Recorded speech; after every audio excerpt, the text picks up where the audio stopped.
সকল পরিবার ভরে উঠুক খুশির হাওয়ায়। শারদ শুভেচ্ছা সকলকে। আজ মহালয়ার পবিত্র তিথিতে চুঁচুড়ার প্রসাদ দাস সেন ঘাট, যা স্থানীয়ভাবে হারুমণ্ডল ঘাট নামে পরিচিত, সেখানে অনুষ্ঠিত হল পূর্বপুরুষদের উদ্দেশ্যে তর্পণ অনুষ্ঠান। ভোর থেকেই ঘাটজুড়ে ছিল ধর্মীয় আবহ। নদীর বুকে সূর্যোদয়ের প্রথম আলোয় ভক্তদের ভিড় জমে ওঠে। এই শুভ তিথিতে সপ্তগ্রাম বিধানসভার সম্মানীয় বিধায়ক শ্রী তপন দাশগুপ্ত মহাশয় নিজে তর্পণ করে পূর্বপুরুষদের জল প্রদান করেন। তিনি বলেন, মহালয়া মানেই আমাদের সংস্কৃতি ও আধ্যাত্মিকতার অঙ্গ। এই দিনে আমরা পূর্বপুরুষদের প্রতি শ্রদ্ধা নিবেদন করি। সমাজকে এগিয়ে নিয়ে যেতে হলে নিজেদের শিকড়কে ভুলে গেলে চলবে না। তর্পণ উপলক্ষে এলাকার বহু মানুষ উপস্থিত ছিলেন।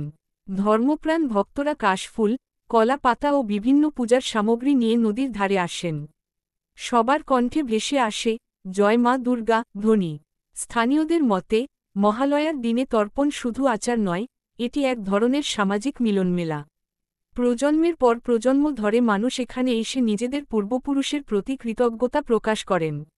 আজকের এই তর্পণ অনুষ্ঠানে উপস্থিত বিধায়কের তরফ থেকে ঘাটে শৃঙ্খলা বজায় রাখা ও পরিকাঠামো উন্নয়নের আশ্বাস দেওয়া হয়েছে। মহালয়ার ভোরে তর্পণের মাধ্যমে এইভাবেই নতুন করে শুরু হলো দুর্গোৎসবের কাউন্টডাউন। তর্পণ করলাম, মাতৃ তর্পণ করলাম, পূর্বপুরুষদের জল দিলাম, ঈশ্বরের কাছে প্রার্থনা করলাম যে সবাই সুস্থ থাকুক, ভালো থাকুক। হুগলি জেলার মানুষ, বাংলার মানুষ, বাংলার মুখ্যমন্ত্রী অভিষেক ভাই সবাই সুস্থ থাকুক, এটাই প্রার্থনা জানিয়ে গেলাম। আর পূর্বপুরুষ মা বাবাকে উদ্দেশ্যে বললাম যে যতদিন বাঁচবে যেন মানুষের সেবা করতে পারে।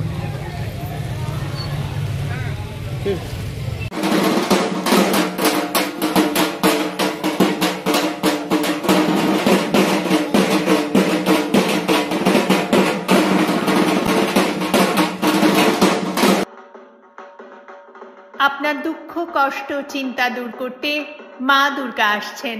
শুভ শারদিয়া।